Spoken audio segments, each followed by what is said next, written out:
Kalau mungkin sesuai dengan ini yang Bu ya, sosial kultur faktor itu gitu Bu.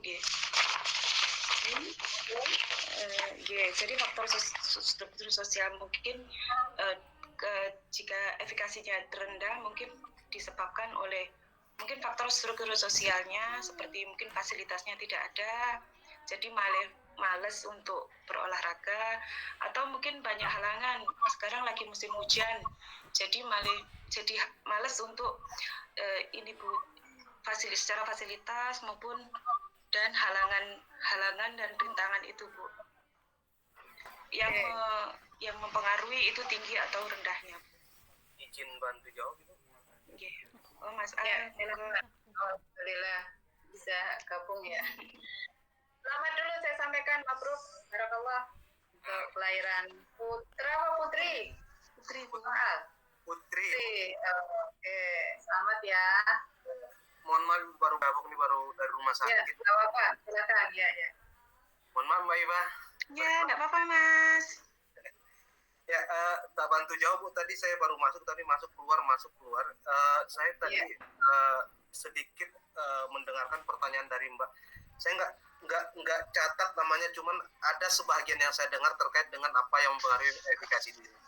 Nah, dari beberapa sumber yang saya baca itu ada beberapa hal yang mempengaruhi keyakinan diri itu. Yang pertama ada pengalaman di masa lalu.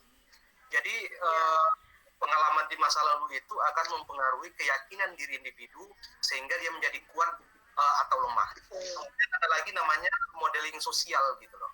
Jadi itu kenapa di teori Bandura itu ada salah satu teknik namanya teknik modeling. Artinya individu bisa keyakinan dirinya kuat ketika melihat apa yang contohnya modelnya itu seperti apa. Jadi kira-kira begitu Bu. Ada lagi selain itu? Kalau di sini ada dua Bu, cuma modeling sosial sama pengalaman menguasai sesuatu di masa lalu.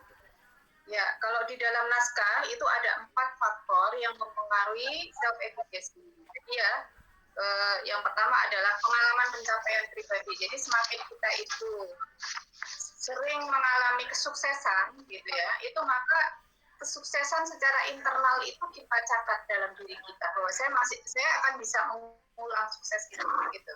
Tadi kan pengalaman sukses itu penting. Nah, pengalaman sukses itu penting. Dan sebetulnya pengalaman sukses itu nggak harus yang pengalaman sukses yang wow gitu nggak ya. Tapi pengalaman sukses yang kita temukan dalam sehari-hari bahwa menunjukkan bahwa kita itu mampu gitu, itu penting. Nah, masalahnya mungkin karena faktor eksternal, misalnya faktor lingkungan dari keluarga, dari sekolah, itu sering kurang di dalam apresiasi kesuksesan kecil kita, mintanya itu kesuksesan besar, sehingga kesuksesan kecil yang harusnya itu memperoleh apresiasi, karena ini kan teorinya kan memadukan faktor internal self-efficacy dengan faktor eksternal tadi ya, jadi isinya ada social cultural factors tadi yang disampaikan di belakang itu menjadi penting gitu. Jadi ternyata ada banyak jadi fasilitator di situ kan bisa kemudian termasuk penilaian atau dukungan yang diberikan oleh faktor eksternal. Jadi pengalaman sukses itu tidak kemudian harus kita wujudkan oleh diri kita sendiri, tetapi evaluasi dari orang lain terhadap kesuksesan kita pun itu menjadi komponen penting dari tumbuhnya self-efficacy. Jadi bisa Anda bayangkan kalau ada anak yang dia tidak pernah diapresiasi kesuksesannya, tetapi orang tua menuntut kesuksesan itu langsung besar gitu ya. Ini self-efficacy dia itu rendah walaupun mungkin dia kemampuannya tinggi. Karena self-efficacy itu tadi wilayahnya perseptual, jadi penilaian diri. Penilaian diri itu kadang-kadang nggak sejalan dengan kenyataannya. Sebetulnya dia punya potensi besar, tapi karena tadi apresiasi kesuksesan kecil itu nggak diberikan oleh lingkungan, maka dia self-efficacy-nya rendah. Gitu. Nah, dalam konteks perubahan perilaku, makanya kenapa kemudian dengan menggunakan teori ini kita lihat dia lemah di mana. Oh, dia lemah di perceived self-efficacy-nya. Nah, itu kemudian nanti yang diintervensi melalui proses perubahan. Ini kalau implementasinya. Menggunakan apa? Nah, kalau dia itu self-efficacy rendah, berarti kita bisa berikan tugas-tugas yang membuat dia bisa mencapai kesuksesan kecil sehingga dia muncul bahwa saya mampu ya. Jadi makanya ada nanti membagi tugas-tugas yang relevan. Satu contoh misalnya Anda nggak pede mau ambil S2, kayaknya saya nggak bisa gitu ya. Maka kemudian ada tugas-tugas kecil yang di situ itu ada apresiasi, ternyata saya bisa menyelesaikan tugas ini, menyelesaikan tugas ini.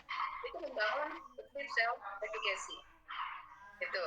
Itu tadi komponen tentang pengalaman sukses ya, pengalaman sukses. Kemudian tadi yang disampaikan yang kedua tadi adalah modeling tadi itu kalau istilahnya adalah vicarious experience ya. Jadi kemampuan kita membandingkan dengan model kita. Model kita siapa? Biasanya kan kita selalu melakukan komparasi sosial ya. Komparasi sosial itu kita sering lakukan sehari-hari. Kita membandingkan diri kita dengan orang lain. Oh dia itu dia jauh lebih buruk daripada saya aja dia mampu, berarti aku juga mampu. Gitu. Itu namanya vicarious experience. Itu penting. Itu meningkatkan self efficacy. Kita jangan selalu membandingkan diri dengan dua a'la itu dalam bahasa sama yang lebih tinggi terus. Sertifikasi kita nggak akan naik gitu. Tapi kita bandingkan dengan yang lebih di bawah kita yang dia memiliki mungkin yang kurang daripada kita tapi dia mampu, maka biasanya memicu self efficacy kita. Nah, yang ketiga bisa dikatakan dengan persuasi oleh orang lain. Ya, faktor eksternal ini penting melalui support. Itu kalau dalam implementasi proses perubahan perilaku untuk meningkatkan efikasi. Persuasi verbal itu bisa disampaikan oleh terapisnya, mungkin oleh modifikatornya, gitu ya, atau mungkin oleh significant person yang terlibat dalam proses perubahan. Itu persuasi verbal itu bisa dilakukan. Kemudian yang keempat adalah pengaruh emosi. Jadi kalau orang itu tidak mengalami situasi dan mengancam secara emosional, maka mereka akan lebih merasa mampu menguasai situasi. Itu penting ya, aspek pengaruh emosi itu penting. Jadi ada 4 komponen yang mempengaruhi self efficacy. Ketika Anda itu sebetulnya mampu, tetapi Anda merasa terancam untuk melakukan perilaku tertentu, maka cenderung Anda nggak ada malas untuk menetapkan goals ke situ, karena Anda merasa nggak safe. Jadi untuk menetapkan goals itu Anda butuh rasa aman, ya, sehingga itu yang mempengaruhi self efficacy kita. Itu 4 komponen itu yang mempengaruhi tinggi rendahnya, ya, self efficacy. Oke, silakan lanjut. Oke, untuk pertanyaan selanjutnya yaitu kaitannya dengan teori sebelumnya. Mas Al mungkin mau jawab dulu. Halo, Mas Al. Kita lihat dulu teori sebelumnya. Teori sebelumnya yang social learning. Fungsi intensi berarti di mana dalam teori ini? Kalau teori yang kemarin kan fokusnya pada intensi ya, pada niat. Nah, gimana nih fungsi niat dalam teorinya Bandura ini?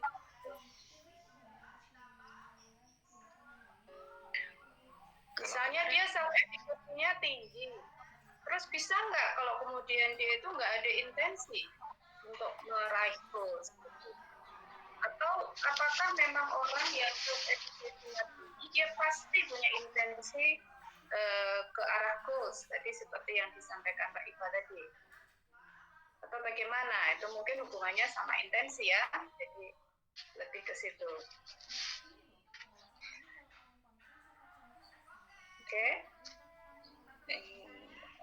Jadi kalau dari teori belajar sosial hanya seperti yang disampaikan oleh Bu Yulia bahwa teori belajar sosial hanya sampai pada intensi saja. Tetapi kalau teori belajar sosial kan yang ini, yang kemarin kan teorinya tentang itu intensi ya. Tentang iya, Teori of Planet Sosial. Teori planet. Ya. Oh ya, maksudnya ya, saya pahamnya sampai ada intensi ya. Jadi perilaku itu ditentukan oleh niatnya. Kan kemarin presentasinya kan innamal a'malu binniyat. Iya, memang iya. Nah sekarang itu pertanyaannya posisinya niat gimana gitu. Kalau mungkin saya bisa bantu merumuskan pertanyaannya ulang. Jadi hubungannya sama teori kemarin tuh gimana? Oke.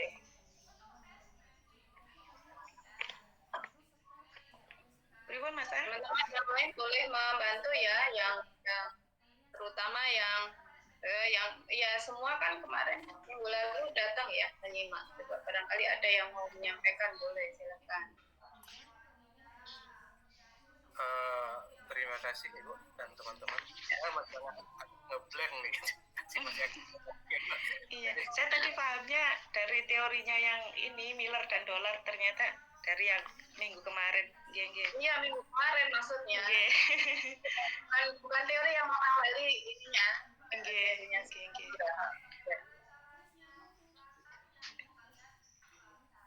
Nggih, monggo Mas An.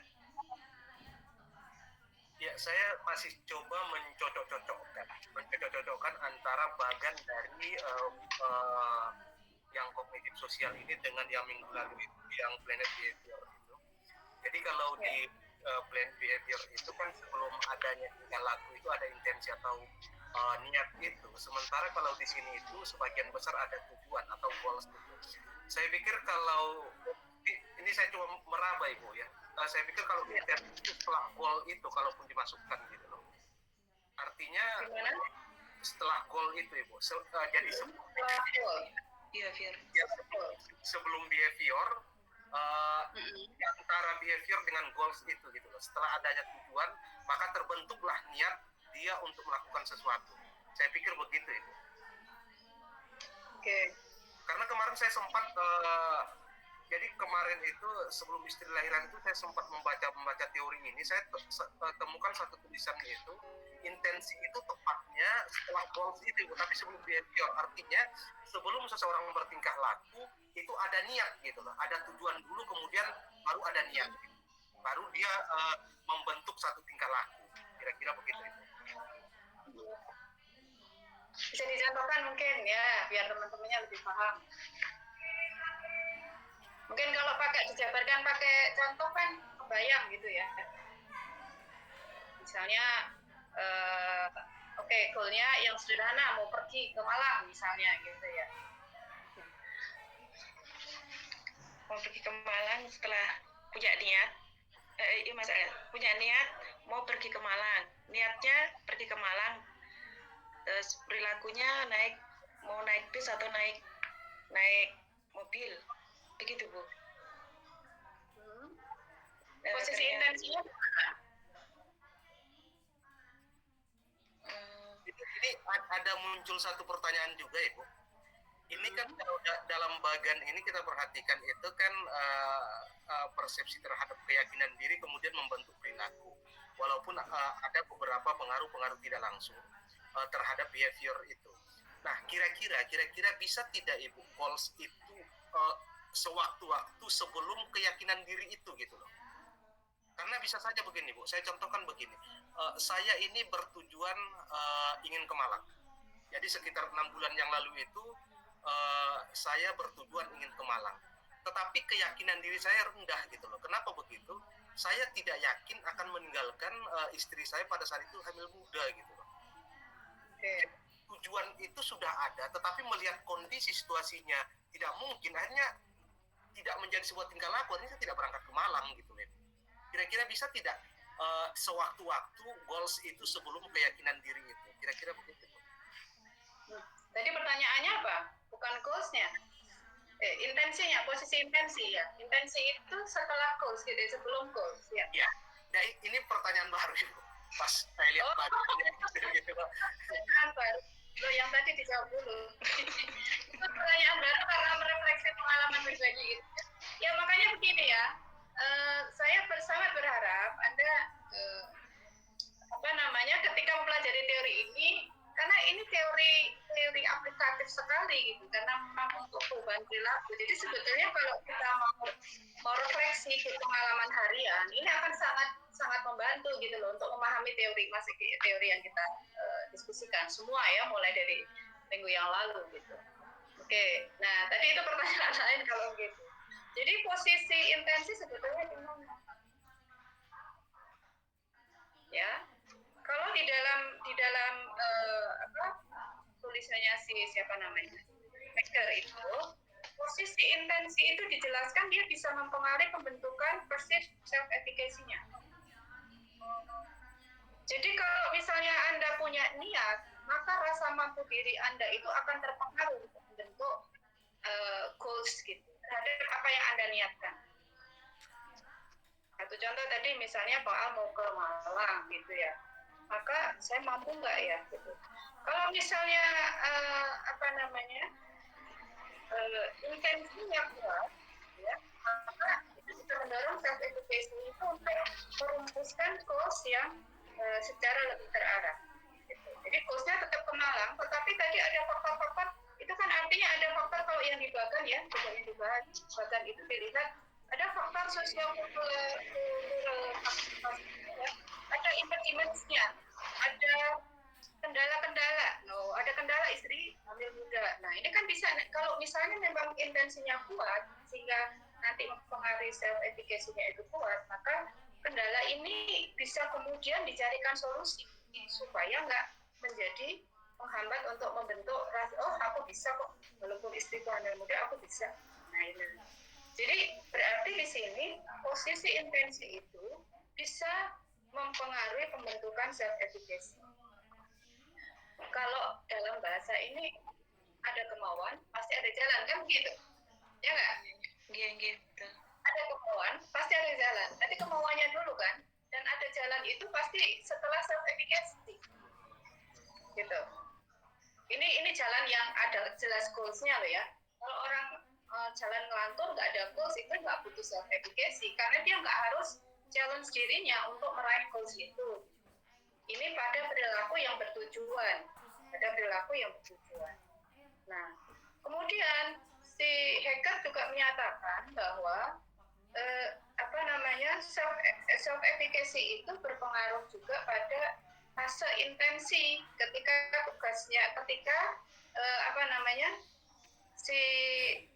tindakan itu kemudian diterjemahkan ke dalam langkah-langkah intensi itu diterjemahkan ke dalam langkah-langkah yang konkret.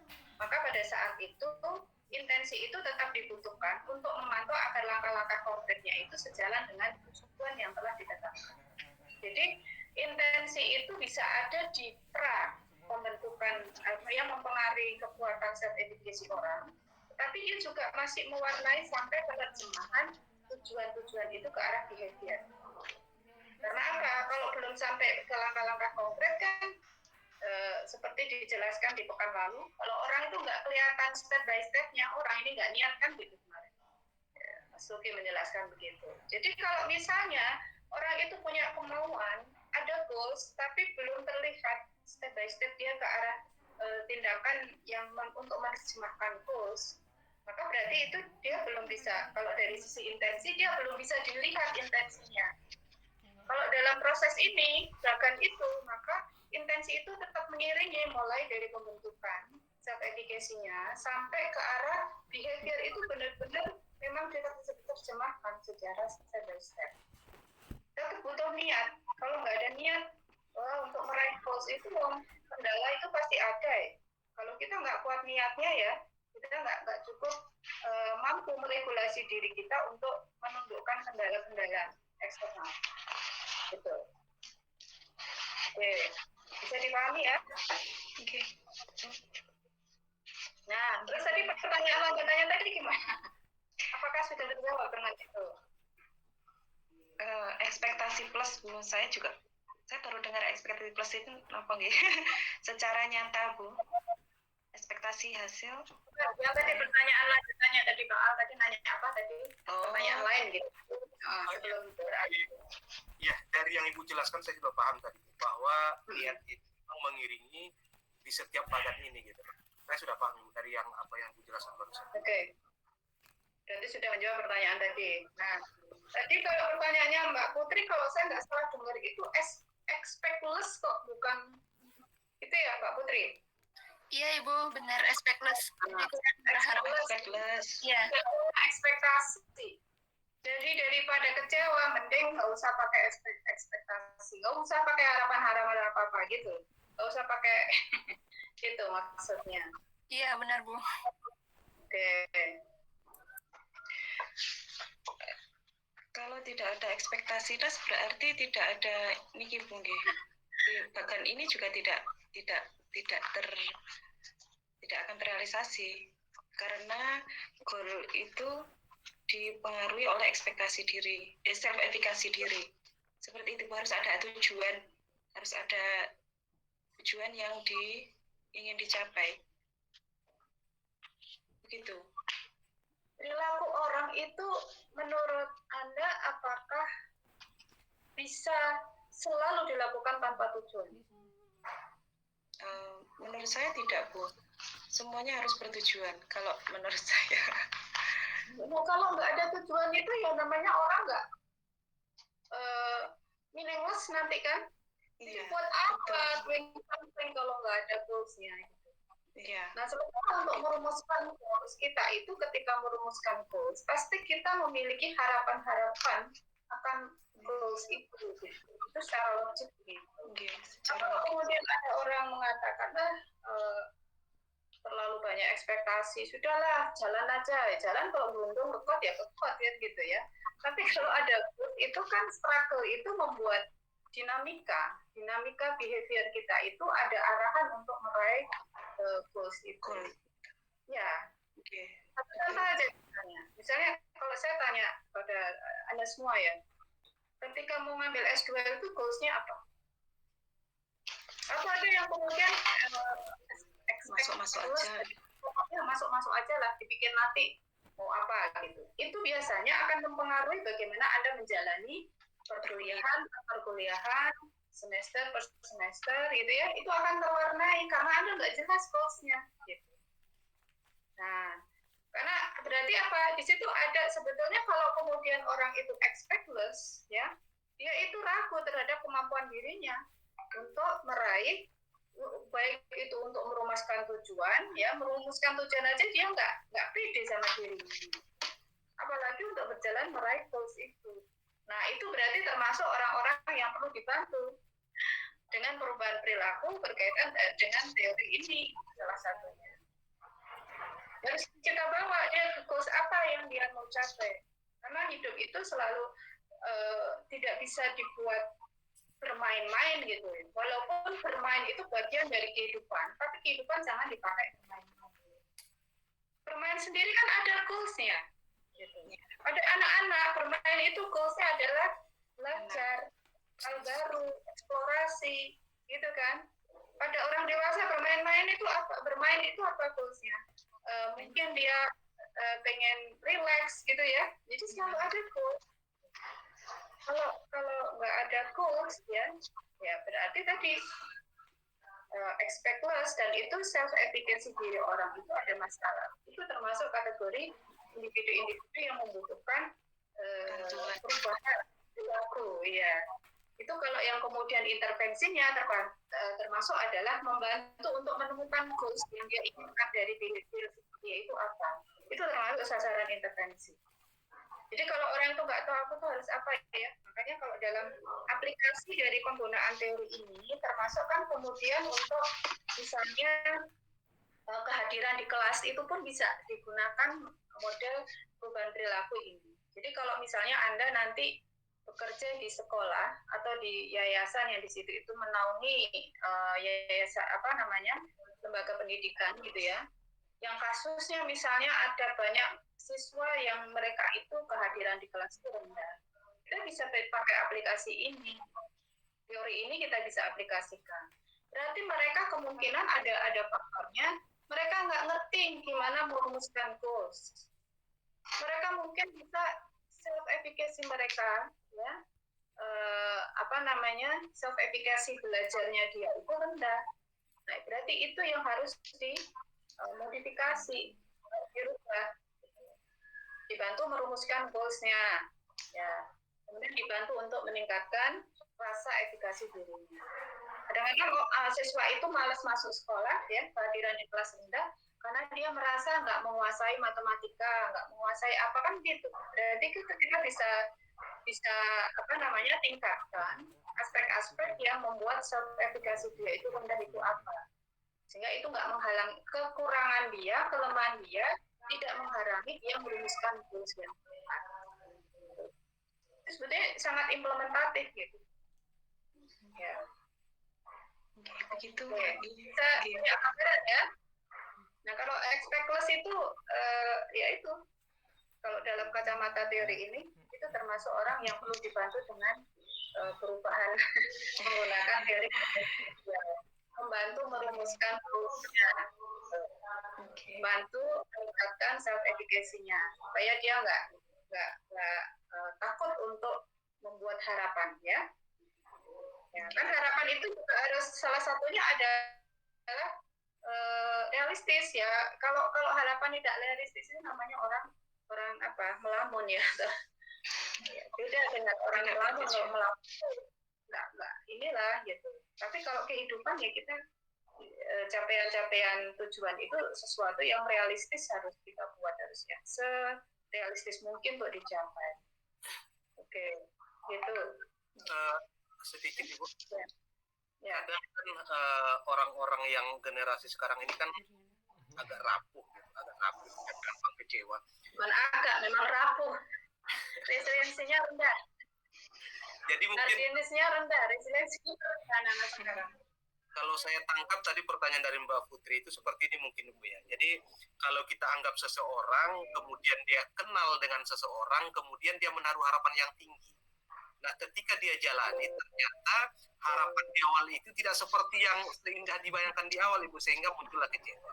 Jadi akan timbul tadi pernyataan, daripada berharap terlalu tinggi, mendinglah nggak usah. Mungkin seperti itu, Ibu. Ya kalau seperti itu kan mestinya dijajaki. Apakah layak kemudian membuat harapan yang terlalu jauh pada orang itu kan gitu. Kadang-kadang kita salah juga meletakkan harapan terlalu jauh. Karena apa? Salah membaca stimulus sosialnya gitu. Jadi kemudian ada yang sebetulnya menawarkan pertemanan dianggap menawarkan persahabatan. Ada yang menawarkan persahabatan dianggap menawarkan percintaan. Gitu kan ya. Jadi akhirnya salah meletakkan harapan. Iya. Nah itu. Jadi ini harus peka membaca isyarat sosial itu. Jadi problemnya pada kepekaan kita sebetulnya. Nah, oke, ya. Baik. Silakan lanjut pertanyaan baru. Enggak, Bu. Oh, Mbak Lydia. Bertanya, Bu. Ya, Mbak Lydia dulu. Menambahkan sedikit pertanyaan yang tadi berarti mungkin dengan bukan kita berfokus dengan harapan yang tinggi atau memiliki harapan atau tidaknya, harapan yang tinggi atau tidaknya, mungkin Bu lebih ke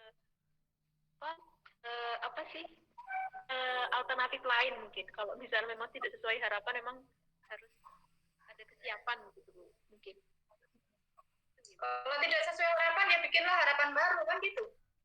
Berarti harus menyiapkan memang alternatif lain, bukan berfokus pada memiliki harapan atau tidak ada harapannya ya. Gitu. Itu gitu.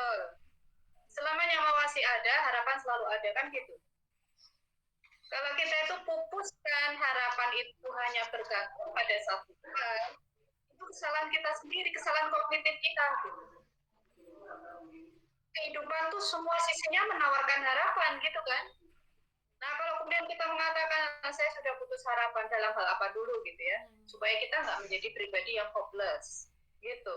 Jadi kita batasi dalam konteks apa? Oh hubunganku sama dia nggak ada harapan, oke, bikin harapan baru. Nggak harus sama dia gitu kan.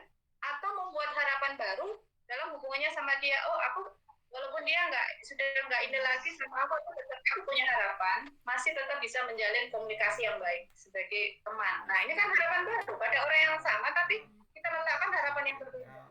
Jadi nggak ada apa ya? Sebetulnya kalau kemudian kita mengatakan sudah nggak ada harapan itu secara ini bisa kita ubah pakai kita membantu menemukan hal-hal yang membuat orang itu bisa merumuskan goals baru dalam kondisi yang dia mungkin yang sebelumnya itu sudah mandek gitu. Oke. Ya, silakan Mas Luki. Terima kasih. Oke, Ibu, matur nuwun atas waktunya. Yang saya tanyakan seperti ini, Bu. sebenarnya ingin tanya sih tips-tips kita atau cara meningkatkan self efficacy diri kita ketika kita ini mengalami suatu masalah. Sekarang kan banyak fenomena insecure, tidak percaya kepada diri sendiri. Nah, saya ingin tanyakan tipsnya seperti itu. Terus ketika kita ngomongin self efficacy, ketika kita menghadapi sebuah kegagalan ini misalkan nih benar-benar dari kita, atau misalkan seperti ini Bu, saya ingin lomba makan kerupuk, tapi saya takut kerupuk. Ya udah, kalau aku gagal ya wes selesai. Apakah itu juga akan berpengaruh? Terus kemudian ini lagi seperti kasusnya kita pernah nih berhasil, tapi dengan bantuan orang lain. Nah, ketika kita sendiri menghadapi masalah yang sama, itu bagaimana nanti ngaruh nggak ke self efficacy kita, Ibu? Matur sembah nuwun. Mbak Iva mau menjawab?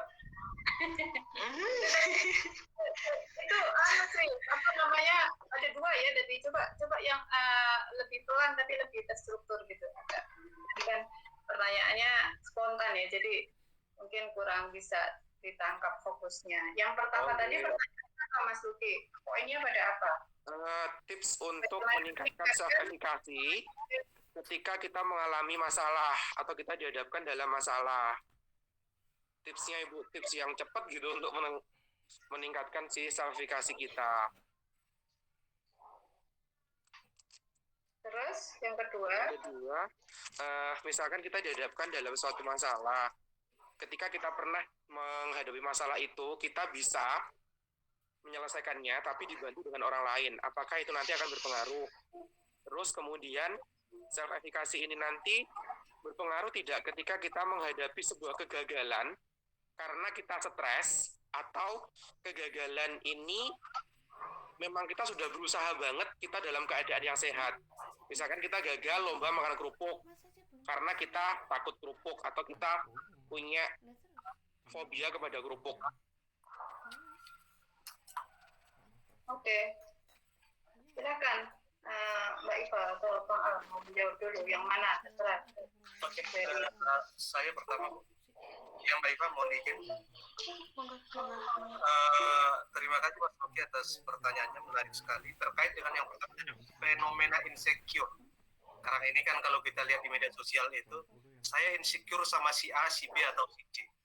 Tadi di awal Ibu dosen kita sudah menjelaskan bahwa salah satu yang mempengaruhi efikasi diri ini modeling sosial ini. Intinya begini, jangan pernah membandingkan diri kita dengan orang lain. Di sini tadi ada komparasi sosial, seperti yang disampaikan oleh Bu Julia tadi. Ketika kita membandingkan diri kita dengan orang lain, maka di sana kita akan insecure gitu. Sama dengan begini, kalau kita belajar dengan fenomena alam, bunga yang tumbuh bersama saja belum tentu mekar secara bersamaan. Jadi intinya kalau kita ingin membandingkan diri kita, jangan dengan orang lain, tapi dengan hari kita yang kemarin, gitu loh. Karena ketika kita bandingkan hari kita dengan hari yang kemarin, kita akan bisa menganalisis apakah hari ini saya maju atau tidak. Tetapi ketika kita bandingkan diri kita dengan orang lain, itu tidak akan pernah ada habisnya, gitu loh. Kira-kira begitu jawaban saya itu. Oke. Terus yang gimana Mas Luki tadi? Jawaban itu bagaimana? Sudah menjawab sebenarnya. Berarti mungkin bisa ditambahkan seperti ini ya. Tadi kan membandingkan orang lain. Boleh, misalnya kita membandingkan dengan orang lain, tapi perbandingan ini rasional. Itu bisa enggak Bu meningkatkan self efficacy? Ya itu nggak logis ya, tinggal apa namanya, nasional itu maksudnya konteksnya apa? Kalau misalnya ya ada sebagai atlet daerah, atlet daerah, kemudian Anda ingin meningkatkan prestasi dalam skala nasional, wajar Anda membandingkan dengan itu karena itu mempengaruhi perumusan goals. Saya mau capaian saya, misalnya Anda atlet lari maraton. Wah, dia bisa lari maraton sekian kilometer, sekian menit. Nah, itu bisa, boleh. Karena itu bisa membantu merumuskan goals. Gitu. Itu juga modeling juga, kan? Jadi misalnya Anda mengukur, si atlet nasional itu, dia misalnya dari sisi usia, tinggi badan, gitu ya, berat badan, kemudian juga jenis kelamin, itu kok sebetulnya itu ya sama ya kayak saya. Kenapa saya masih peringkatnya itu masih di daerah? Nah, itu bisa kemudian itu membantu ini ya, membantu merumuskan goals. Sehingga itu bisa, dia tadi apa namanya, curious experience. Jadi kalau dia itu bisa sukses begitu, maka aku bisa. Nah itu bisa kemudian cara memunculkan self efficacy. Komparasi sosial itu tidak selalu buruk, asal kita bisa melakukan secara tepat, gitu. Makanya kalau dalam bahasa hadis itu, kalau dalam hal amal, lakukan komparasi sosial sama orang yang lebih tinggi, jangan yang lebih rendah. Kalau sama orang yang lebih rendah, kita merasa, aku udah baik, gitu ya. Aku aku sudah rajin setiap hari selalu sedekah 500 rupiah, gitu ya. Jadi, ini nggak pernah membandingkan dengan orang yang, dia itu pemulung, hidupnya susah, kadang nggak bisa makan, tapi dia bisa sedekah lebih dari itu misalnya, gitu ya. Jadi, komparasi sosial itu nggak selalu buruk, asal kita tahu cara menggunakannya. Nah, kalau ingin efikasi diri kita itu tinggi, komparasi sosial kita harus ambil secara tepat. Jadi misalnya membantu kemudian kita merumuskan goals ini. Nah, jadi yang dikatakan itu, ya, merumuskan goals. Misalnya dalam hal penurunan berat badan, ada orang yang pernah sukses, awalnya berat badannya sekian, kalau dia misalnya dia sukses bertahan lama ya dengan kondisi apa namanya sudah berhasil turun gitu ya, itu kan kemudian itu bisa menjadi komparasi sosial. Kalau dia bisa, saya akan bisa, itu bisa kemudian mempengaruhi itu. Tetapi kalau misalnya hal yang sama bisa berdampak sebaliknya, wah ya itu bisa, itu karena begini, aku nggak bisa karena aku banyak kendalanya. Itu bisa kemudian komparasi sosial yang sama, tetapi cara melihat keberhasilan orang itu berbeda, itu mempengaruhi kita jadi lebih rendah. Gitu. Jadi kalau kemudian pembandingan secara nasional bahkan dunia akhirat pun nggak masalah gitu ya.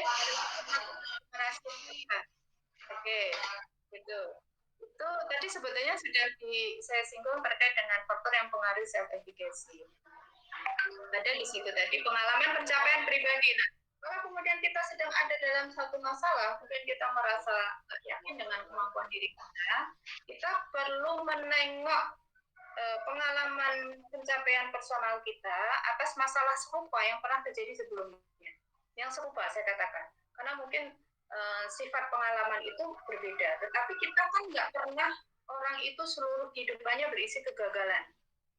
Saya yakin nggak pernah. Kalau dia mengatakan hidup saya itu isinya kegagalan, itu artinya dia gagal melihat kesuksesan.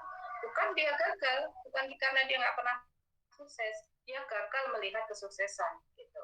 Berarti di situ kalau kita kaitkan dengan teori ini, dia perlu dibantu untuk mengidentifikasi. Nah, mengidentifikasi apa? Pengalaman suksesnya dia, pengalaman pencapaian personalnya dia itu apa?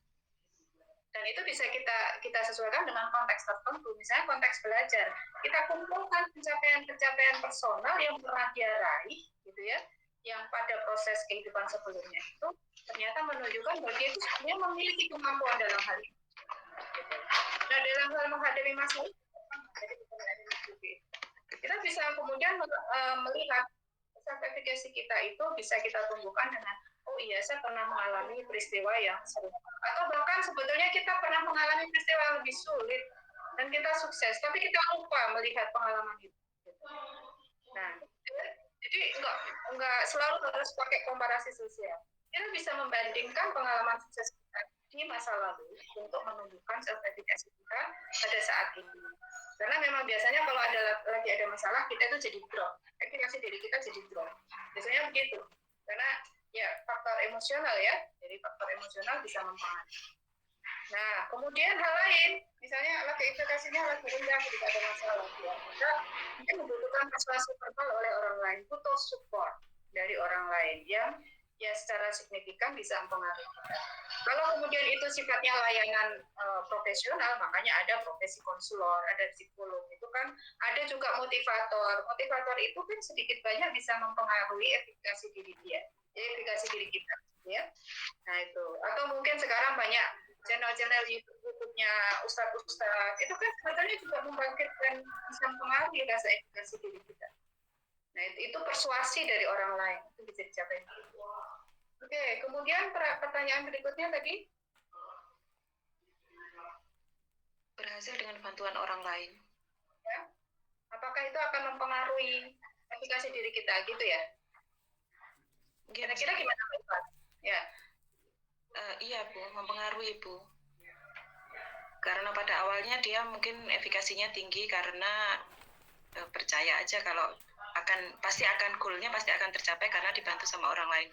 Ketika tidak dibantu dengan orang lain, maka efikasinya akan rendah karena bisa nggak ya ngoten Bu untuk mencapai goal itu.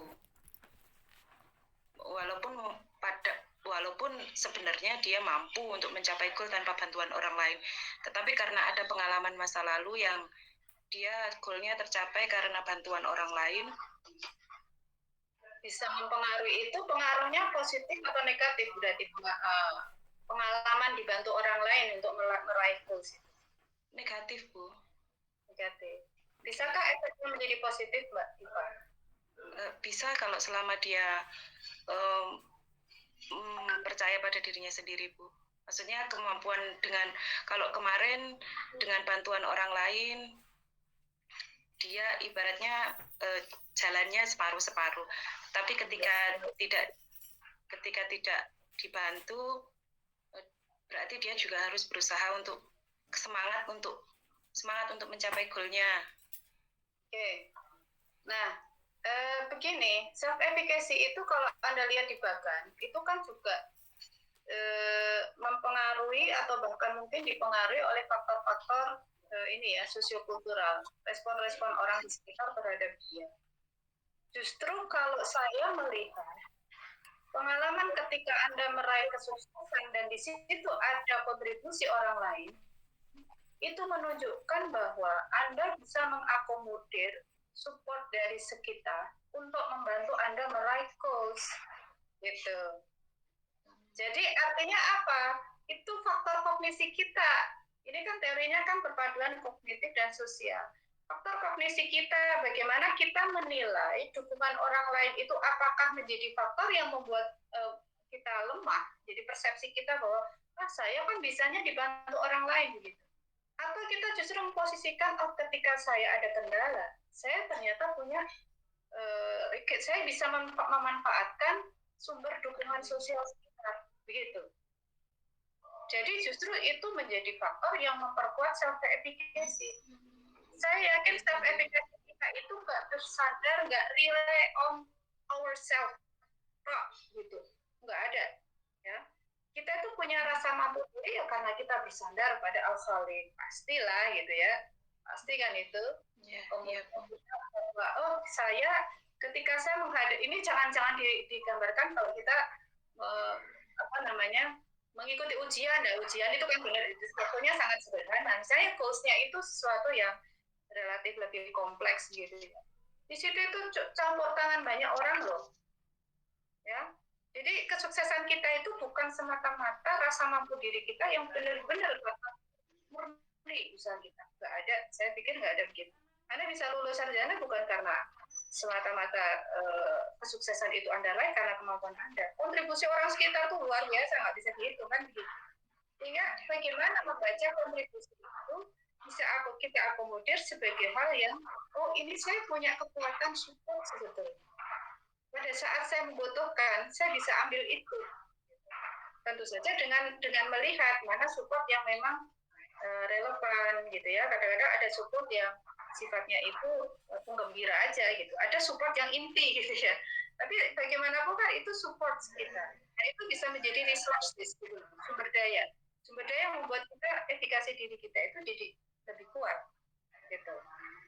Nah ternyata apa? Ketersediaan support itu sebetulnya itu faktor kognisi kita ya dalam menilai apakah itu melemahkan efikasi diri kita atau justru kita akan menganggap itu sebagai kekuatan tambahan kita meraih goals kalau goalsnya kompleks. Yang nggak bisa goals kompleks itu kita kerja sendirian. Dalam konteks orang melakukan perubahan perilaku, misalnya di situ ada fasilitator atau sifatnya dia konselor atau terapis ya atau istilahnya. Nah itu posisi memberi support itu kan penting ya. Jadi untuk kemudian meraih goals itu maka perlu ada significant others ya yang memberikan feedback terhadap usaha kita. Gitu. Jadi tadi kalaupun misalnya pernah sukses begitu ya itu bukan kelemahan kalau menurut saya, justru itu adalah salah satu sumber potensi kita gitu. Itu Mas Luki ya. Asal kita nggak depend on dia loh ya, kita nggak depend on dia loh. Beda, itu sikap mental ya. Jadi kita itu menerima bantuan secara akomodatif dan kita dengan perspektif bahwa mindset kita adalah hidup itu adalah saling memberi. Dengan kemudian Anda patologis menerima, secara patologis itu berbeda mindsetnya. Anda menikmati ketergantungan Anda ke orang lain itu patologis. Karena Anda akan lebih suka menerima daripada saling memberi. Kalau mental yang sehat kan saling memberi gitu. Ketika Anda merasa bahwa saya pernah dibantu sukses sama teman saya, lain waktu saya akan membantu dia pasti gitu. Jadi itu kan mental sehat begitu. Sehingga tadi pertanyaannya begitu. Kemudian pertanyaan berikutnya, apakah kalau misalnya orang itu mau melakukan sesuatu, tetapi yang sesuatu itu tadi adalah objek fobianya dia gitu. Atau mungkin dia pernah punya kegagalan sehingga dia takut, gitu ya, Mas Luki ya? Karena seperti apa? Seperti itu, Bu. Oke, bagaimana itu menjawab? Berarti fobianya diselesaikan dulu, Bu, sebelum mencapai goalnya itu, Bu. Yes, ya. Itu kunci, ya, karena dia ada kendala emosi, ya, itu bisa mempengaruhi bukan hanya merumuskan goals, tapi mempengaruhi perceived self efficacy-nya. Ya, jadi tadi ada poin yang keempat, faktor yang mempengaruhi self efficacy itu adalah dia merasa takut, merasa terancam secara emosional. Nah, itu kan berarti itu dia yang harus dirilis dulu gitu. Ya, dirilis dulu. Nah, dirilisnya bagaimana? Tergantung ini objeknya apa ya. Kalau benda ya berarti itu perlu diturunkan fobianya kalau benda ya. Tapi kalau peristiwa mungkin itu bisa dilihat apa namanya? Bentar ini.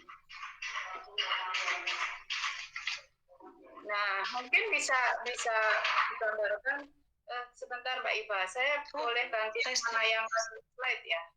Oke, saya stop share-nya dulu.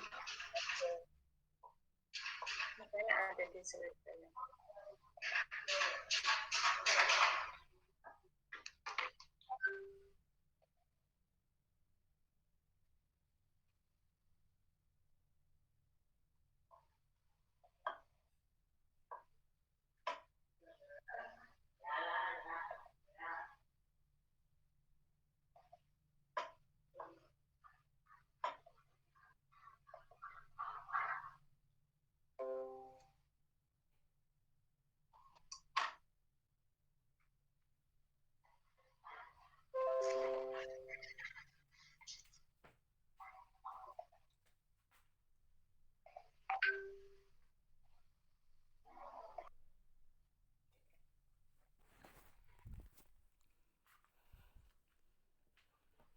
Bisa dilihat slide saya?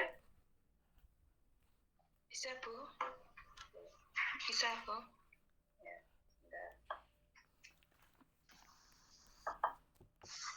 Agak kecil, Ibu.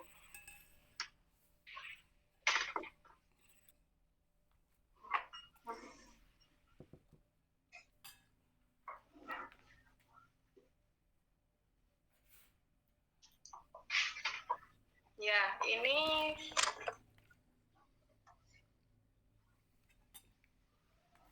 lebih bersifat aplikatif. Kayaknya suara saya double ya? Boten, Ibu. Oh, enggak. Boten. Ya, slide ini terkait dengan penerapan teknik-teknik perilaku yang dapat memodifikasi perubahan melalui teori sosial kognitif.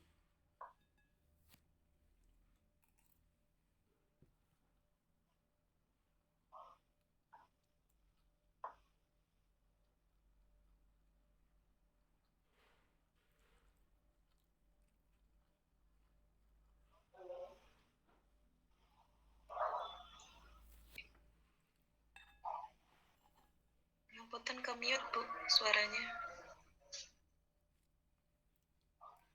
Oh ya. Ya, ini yang pertama adalah melalui modeling atau demonstrasi perilaku. Kalau kembali ke yang tadi ditayangkan Mbak Ipa, modeling atau demonstrasi perilaku ini bisa membantu untuk merumuskan atau untuk membangun self-efficacy jika self-efficacy itu misalnya rendah dalam hal kemampuan keterampilan. Ya, seperti kalau misalnya Anda belajar setir mobil, sama sekali untuk yang pertama kalinya. Anda butuh modeling ini. Karena pasti Anda, ini misalnya Anda dipersilahkan, ayo silakan Anda sekarang, Anda yang memegangkan setirnya.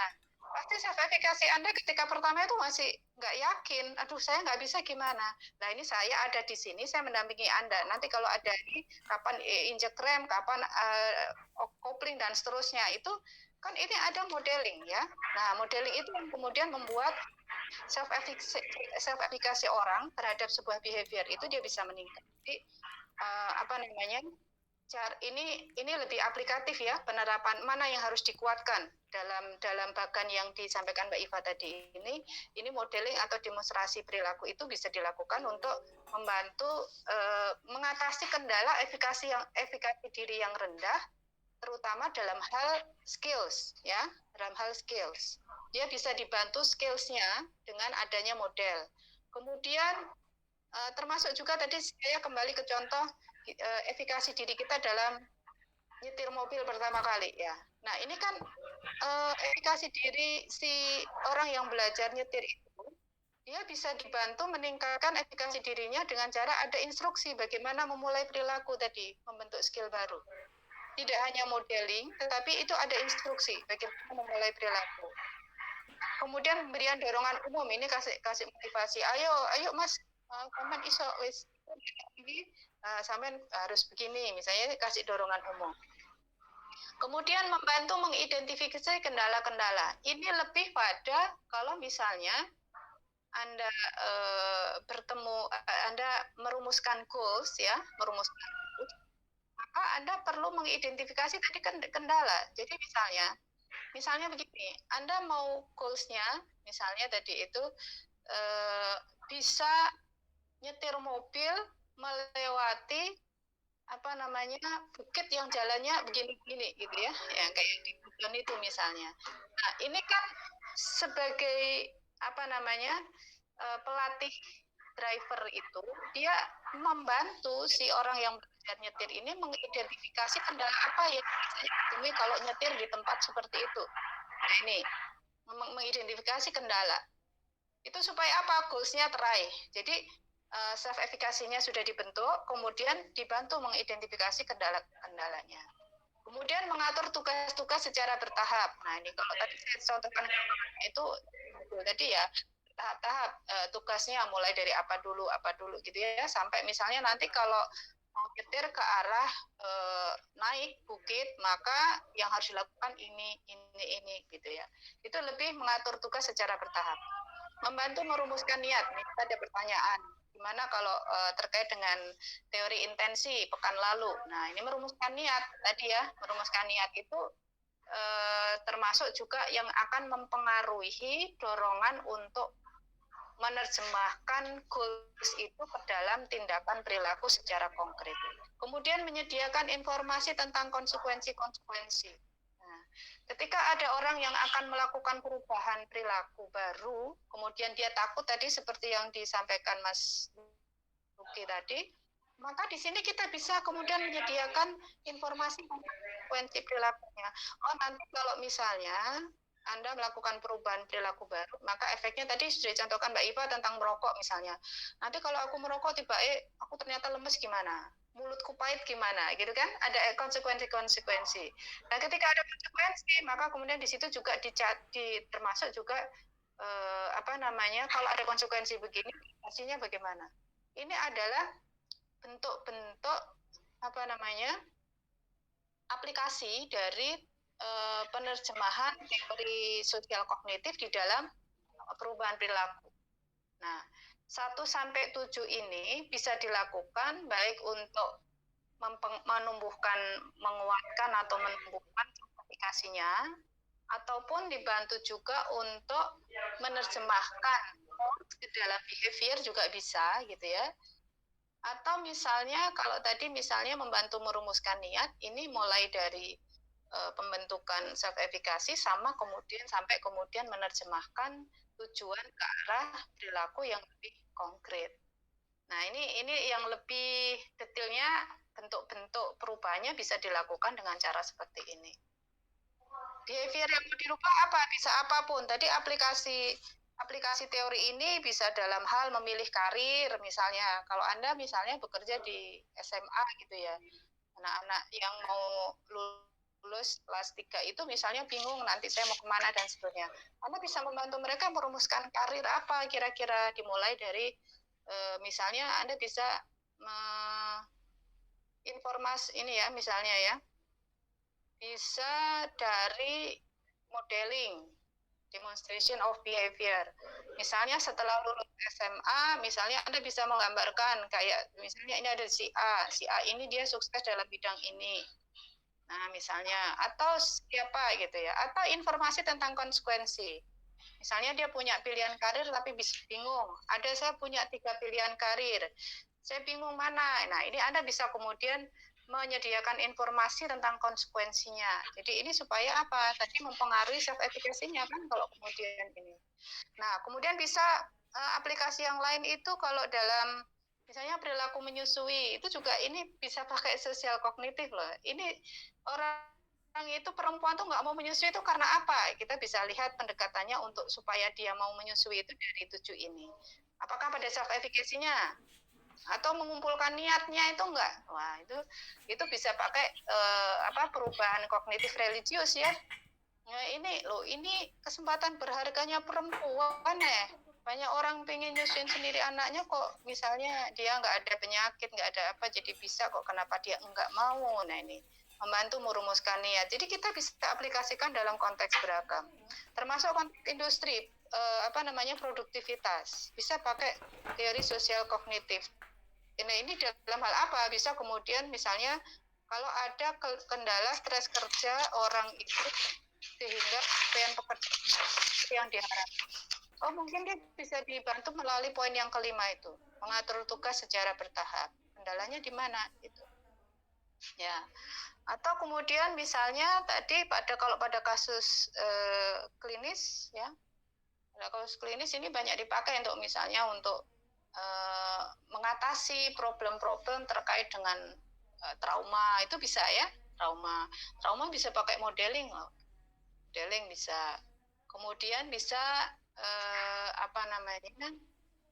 misalnya orang itu sudah ada dorongan untuk bisa berdamai dengan traumanya, tapi masih ada kendalanya apa dan bagaimana mengatasi, sehingga kemudian menumbuhkan efikasi diri dia untuk bisa letting go terhadap problem traumatiknya misalnya. Jadi aplikasi teori ini bisa dalam banyak konteks. Untuk atlet supaya performan tandingnya bagus bagaimana? Ini bisa kita telusuri dia lemah di mana, apakah self efficacy-nya, atau merumuskan tujuan dari latihannya, atau merumuskan tujuan goals dari performan puncaknya dia. Nah, itu bisa dibantu. Diidentifikasi dulu, kemudian mana yang lemah itu kemudian yang dikuatkan. Tekniknya bisa dengan antara 1 sampai 7 ini. Oke, begitu? Ada pertanyaan lain mungkin?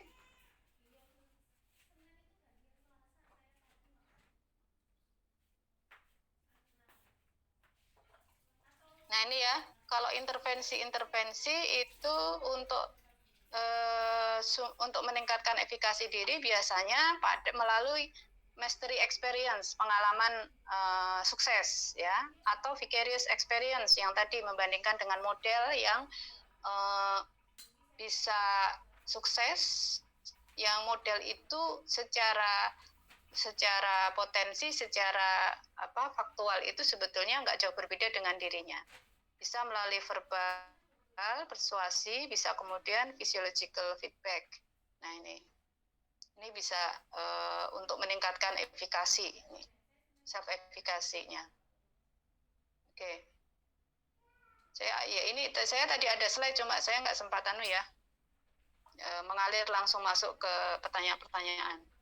Nah ini ya, misalnya goals ya, ada orang berproblem merumuskan goals. Ya goals-nya harus jelas, goals itu bisa distal atau proksimal. Jangan bikin terlalu jangka panjang, tapi nggak ada goal antaranya, itu membuat sulit untuk teraih. Ya. Anda pengen sukses berkarir dalam bidang tertentu, ya bikin proksimalnya, bikin step by step-nya. Gitu.